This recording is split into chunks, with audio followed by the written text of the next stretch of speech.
आगे की कथा की ओर चलते हैं। ये द्रौपदी का स्वयंवर दिखाया गया है। सामने आपके हैं अर्जुन ब्राह्मण के वेश में और किस प्रकार वो तीर पर निशाना लगाएंगे। ये इन्होंने तीर चला के दिखाया आपको कि तीर लगता है। ये वो टाइम था इस समय आप अपने सामने जो दृश्य देख रहे हैं, ये वो दृश्य है जिसने महाभारत की कथा में चल रही गतिविधियों को एक नई दिशा और एक नई रूपरेखा दी थी। ये दृश्य है पांचाल नरेश महाराज द्रुपद की उस सभा का जिसमें राजकुमारी द्रौपदी का स्वयंवर रचाया जा रहा है। राजा द्रुपद के आमंत्रण पर अनेक देशों और प्रांतों से राजा और राजकुमार आए हैं। वे सभी राजकुमारी द्रौपदी से विवाह की इच्छा अपने मन में लिए इस सभा में उपस्थित हुए हैं। इसी सभा में राजकुमार दुर्योधन और अंगराज कर्ण भी उपस्थित हैं। परंतु आज की ये सभा और भी बहुत से कारणों के चलते अति विशेष है। सबसे पहला कारण तो ये है कि साधारण प्रजाजन के बीच ब्राह्मणों के वेश में पांचों पांडव भी उपस्थित हैं। वे पांडव जिनकी मृत्यु को लेकर दुर्योधन और सभी कौरव लाक्षागृह की घटना के बाद पूरी तरह आश्वस्त हो चुके थे, परंतु वे इस बात से अज्ञान है कि आज पांडवों की चुनौती एक बार फिर उनके सामने आकर खड़ी होने वाली है और आज के बाद जीवन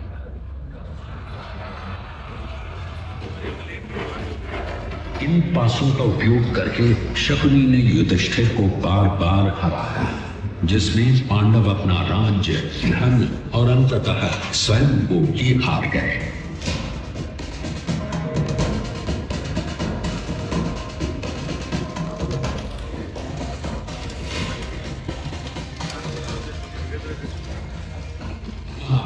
इस क्षण के साथ हस्तिनापुर का धर्म और छल के बीच के शाश्वत संघर्ष का मंच बन गया।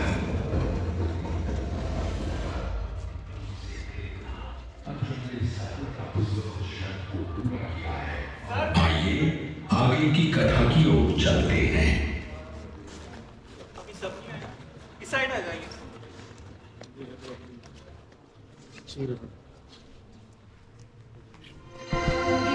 स्वयं को हार चुके थे, तो फिर किस अधिकार से उन्होंने मुझे दांव पर लगाया? लज्जित प्रतिकाबिन उत्तर दे पाने में विफलतावश सभा में लौट आया। आपकी आंखों के सामने एक ऐसा दृश्य है जो परंतु धर्म के कौरव सभा में से किसी धर्म संगत प्रश्न का उत्तर न दे पाने की अक्षमता में स्वयं को ढक लिया था। क्रोधित दुर्योधन ने दुशासन को भेजा।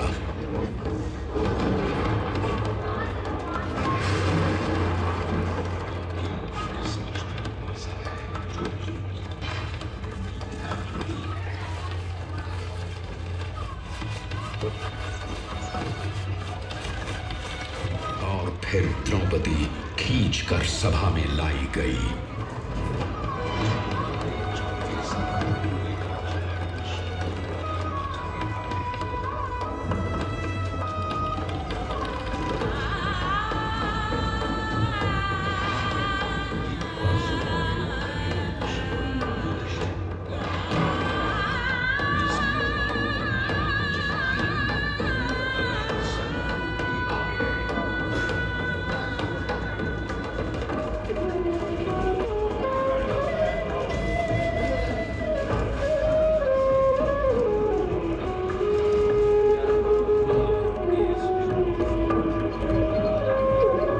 शिरोमणि पितामह भीष्म, मैं आपको ही सबसे ज्येष्ठ और धर्म के सर्वश्रेष्ठ ज्ञाता के रूप में मानती हूं, तो सीधा आप ही से नैतिक मूल्यों पर आधारित ये प्रश्न पूछती हूं। हे कुरुश्रेष्ठ, वह सभा नहीं होती जहां वृद्ध पुरुष न बैठे हो, वह वृद्ध नहीं होते जो धर्म की बात न बताए, वह धर्म नहीं जिसमें सत्य ना हो, वह सत्य नहीं होता जो छल से युक्त हो। अब आप बताइए, क्या ये सभा नहीं या आप आप जैसे वृद्ध उपस्थित नहीं, या आप धर्म नहीं जानते, या आपके धर्म में सत्य का कोई स्थान नहीं, या फिर आप ये मानते हो ये जो भी हो रहा है ये सत्य है, इसमें कोई छल नहीं। छल को छल मानना भी आवश्यक है पुत्री। इस शकुनी ने छल से धर्मराज को तुम्हें दांव पर लगाने के लिए प्रेरित किया। धर्मराज इसमें शकुनी का छल ना मानकर एक के बाद एक दांव लगाए जा रहे हैं, तो इसमें किसी को भी कुछ कहने योग्य बचता ही क्या है? धर्मराज तो स्वयं को ही हार चुके हैं। इस समय वो स्वतंत्र इच्छा से कुछ नहीं कर सकते, परंतु आप सब तो किसी के दास नहीं है। क्या द्यूत को क्षत्रियों के लिए व्यसन नहीं बताया गया? तो क्या व्यसन में लिप्त इन पुरुषों की कोई भी बात मानने के लिए मैं बात हूं? यदि हूं तो क्या मानव सभ्यता इससे भी नीचे गिर सकती है? क्या इसी को अधर्म का सबसे काला अध्याय माना जाएगा? पुत्री, मुझे पूर्ण विश्वास है कि धर्मराज युधिष्ठिर धन समृद्धि भरी सारी पृथ्वी को त्याग सकते हैं, परंतु धर्म को नहीं छोड़ सकते। वो अधर्म कभी नहीं होने दे सकते। तो इस समय मुझ यज्ञ सनी द्रौपदी के साथ जो हो रहा है, इसमें आपको धर्मराज की धर्म प्रियता दिखाई दे रही है? नापुंसकों से भरी ये सभा तो अब धर्म की लक्ष्मण रेखा को त्याग कर धर्म के वन में विचरण करने लगी है। लगता है इस कुल और इसकी स्त्रियों के सम्मान की रक्षा के लिए इस कुरुवंश के अधिपतियों की कोई भूमिका और कोई उत्तरदायित्व नहीं बचा। जो महापुरुष इस सभा में बैठे हैं वो पुत्र और पुत्र वधुओं से वंचित है, अथवा पांचाली का सम्मान उनके सम्मान से भिन्न है।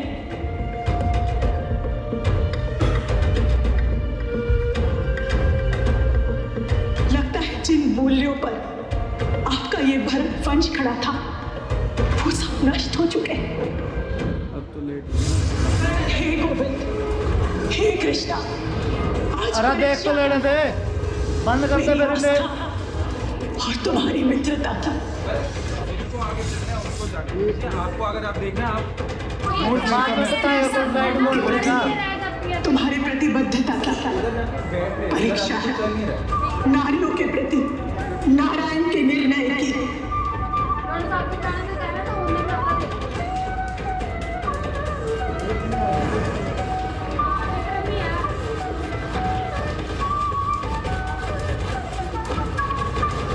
वासुदेव कृष्ण ने द्रौपदी की लगाई गुहार सुनी।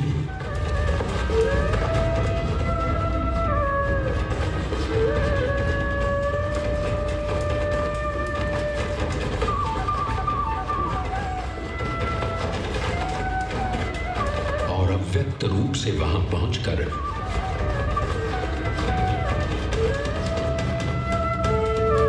उसके सम्मान की रक्षा की।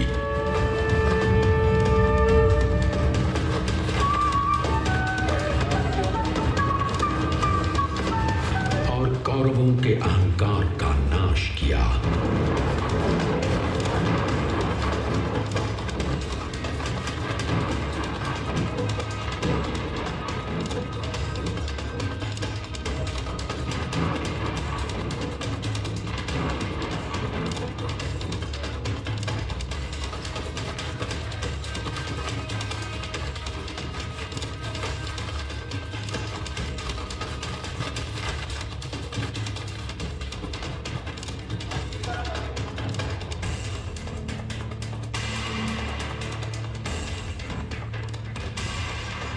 द्रौपदी का क्रोध पूरे कौरव कुल के लिए शाप बनकर फूटा।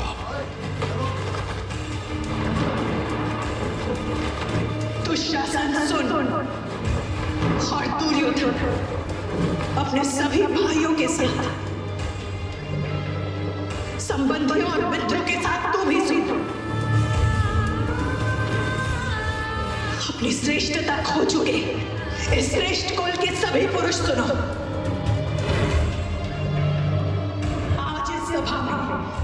धर्म, नैतिकता और स्त्री सम्मान की सभी परिभाषाओं की तिलांजलि हुई है।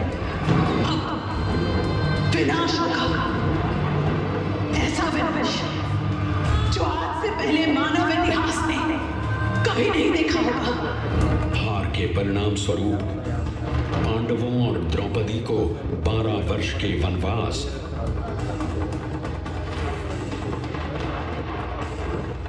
और 13वें वर्ष के लिए अज्ञातवास पर जाना पड़ा।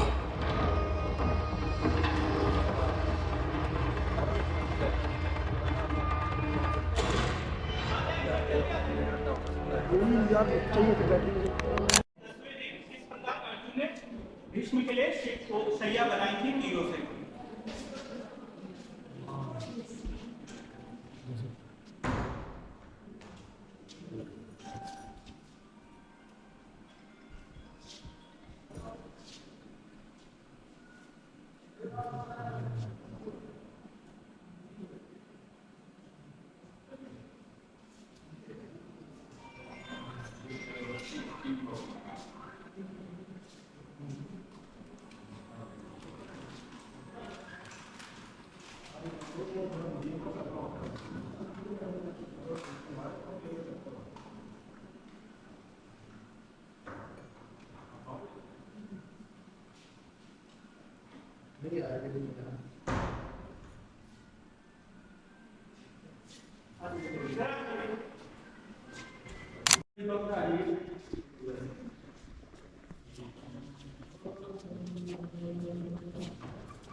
देख सकते हैं यहाँ पे इस लेवल का महाभारत दिखाया हुआ है इस टेक्निक के साथ। अगर आपको इन्हें इस सामने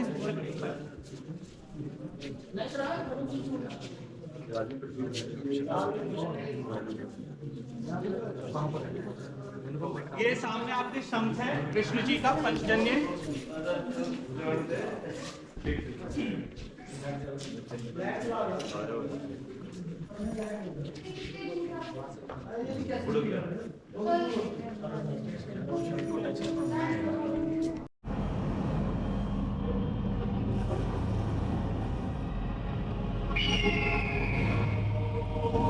जम्बूद्वीप के लगभग हर कोने से आई श्रेष्ठ पुरुषों की सेनाएं दुंदुभी और नगाड़ों के साथ सिंहनाद करती हुई कुरुक्षेत्र की विशाल भूमि पर आकर खड़ी हो गई। पश्चिम दिशा की ओर मुड़कर 11 अक्षौहिणी सेनाएं दुर्योधन के ध्वज के नीचे खड़ी और 7 अक्षौहिणी सेनाएं पूर्वमुखी होकर युधिष्ठिर के ध्वज के नीचे।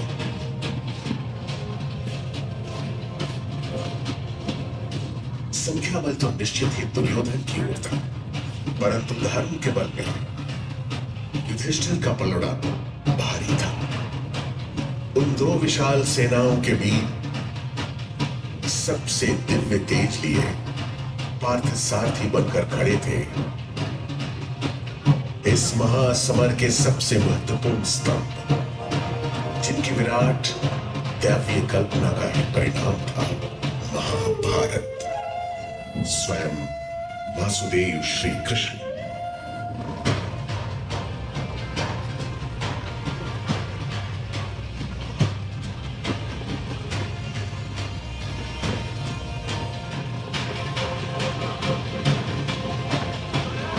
श्री कृष्ण ने अपना शंख पांचजन्य बजाकर शंखनाद किया, जिसमें अर्जुन के शंख देवदत्त, भीम के शंख वृकोदर और अन्य महारथियों के शंखों का घोष सम्मिलित हो गया। इस गगनभेदी शंखनाद के साथ महासमर का आरंभ हो गया।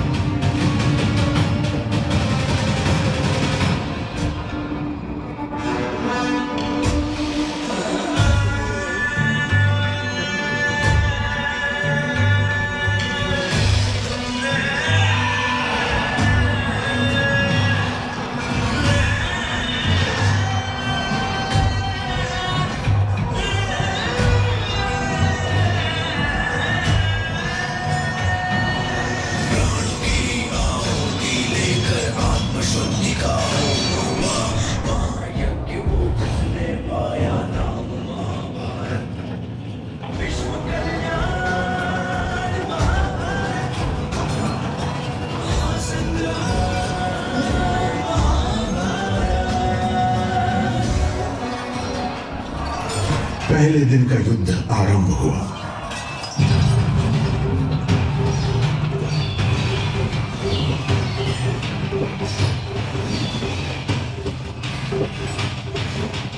रण मृदंग बज उठे।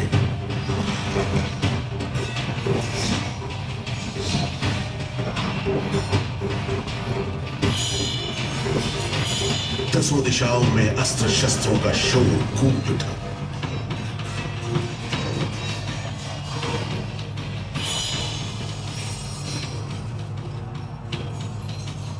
सहस्त्र बाणों ने आकाश को इस प्रकार ढक दिया जिस प्रकार बादलों का एक झुंड सूर्य को ढक देता है।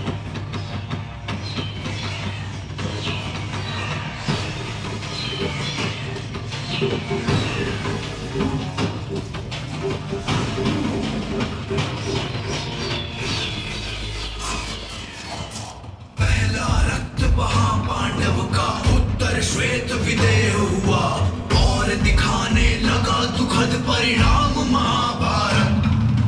विश्व कल्याण महाभारत, महासंग्राम महाभारत।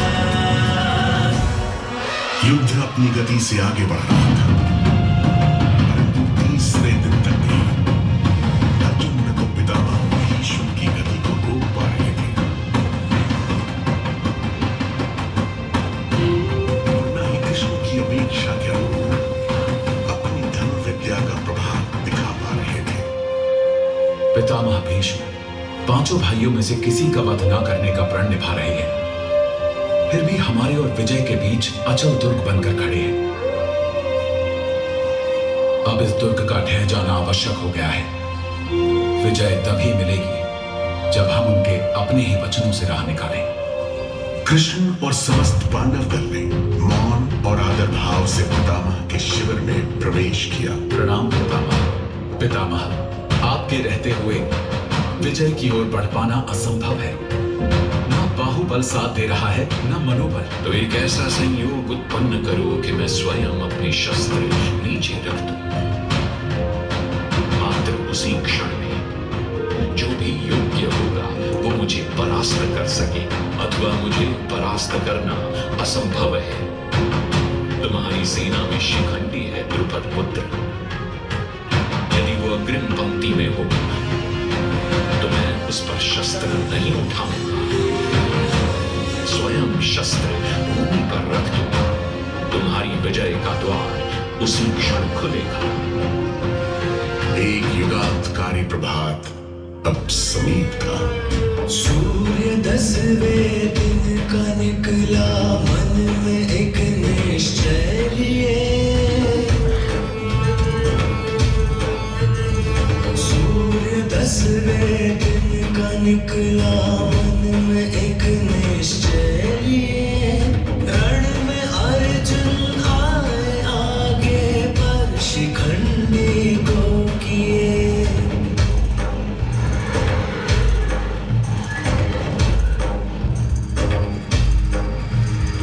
जानते थे भीष्म के अम्बा का ही ये रूप है, और उन्होंने अपने सब हथियार नीचे रख दिए।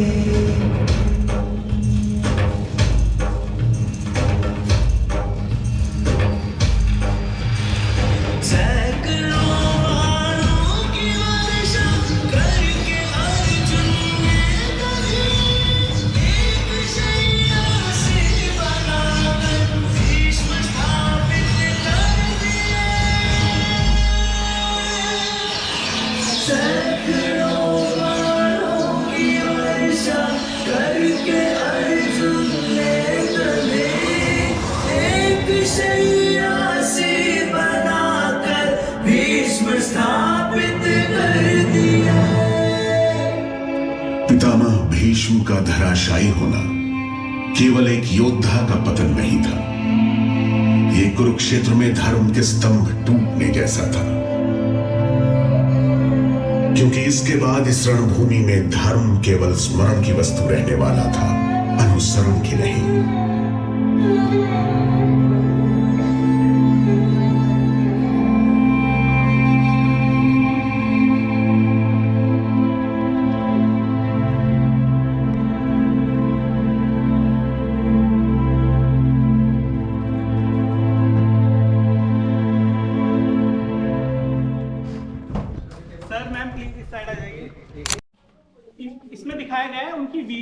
साथ साथ उनकी क्रूरता और क्रोध दिखाया गया है।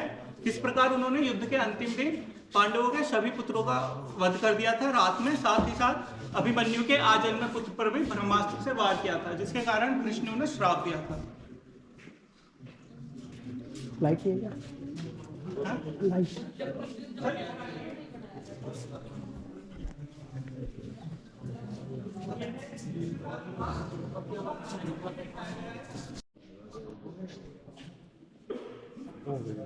माँ बाप को हो गया ना राजा बन गया।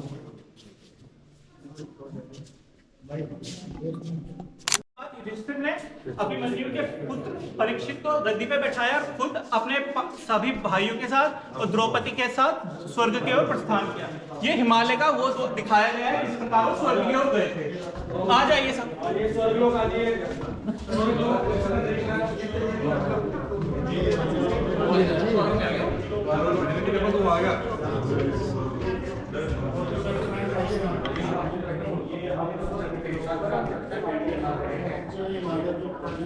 देखिए वैसे तो अकेला जाता है, लेकिन पहली बार ऐसा होता है कि साथी एक साथ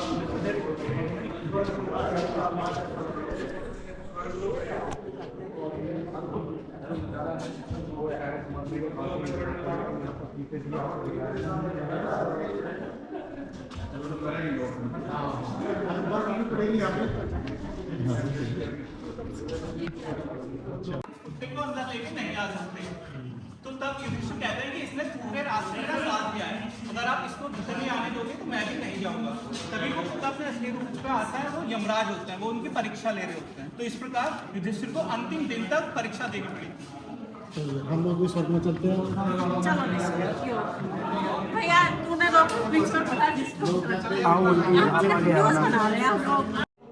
पांचों पांडव और द्रौपदी के साथ जाते हैं, पर एक एक करके पहले द्रौपदी और सभी पांडव बेटे चले जाते हैं, बस युधिष्ठिर बचते हैं।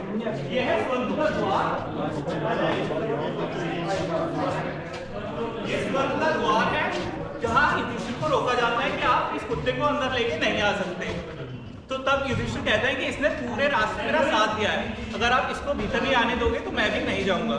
तभी वो खुद अपने असली रूप पे आता है, वो यमराज होते हैं, वो उनकी परीक्षा ले रहे होते हैं। तो इस प्रकार युधिष्ठिर को अंतिम दिन तक परीक्षा देनी पड़ी। हम लोग भी स्वर्ग में चलते हैं। सभी लोग स्वर्ग में पहुंच चुके हैं। अक्सर मरने के बाद कहा जाता है ये गांधारी का श्राप। सभी साथी स्वर्ग में पहुंच गए हैं।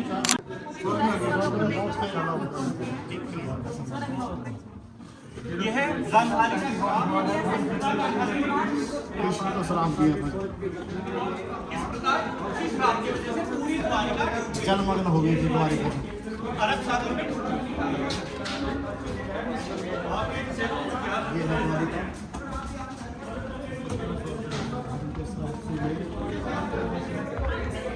अरब सागर में जलमग्न हो गई थी।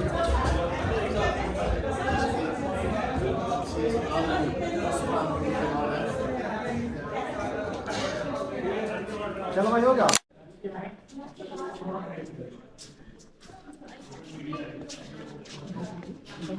सामने दिखाए गए हैं महाभारत से रिलेटेड जितने भी स्ट्रक्चर्स हमें मिले हैं, ये वो दिखाए गए हैं। कुछ पाल प्रतिहार पीरियड के हैं, 5th सेंचुरी, इसी के साथ अलग अलग पीरियड के हैं।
बढ़े धर्म धरा पर, बन धर्म रक्षक अवतार हूं।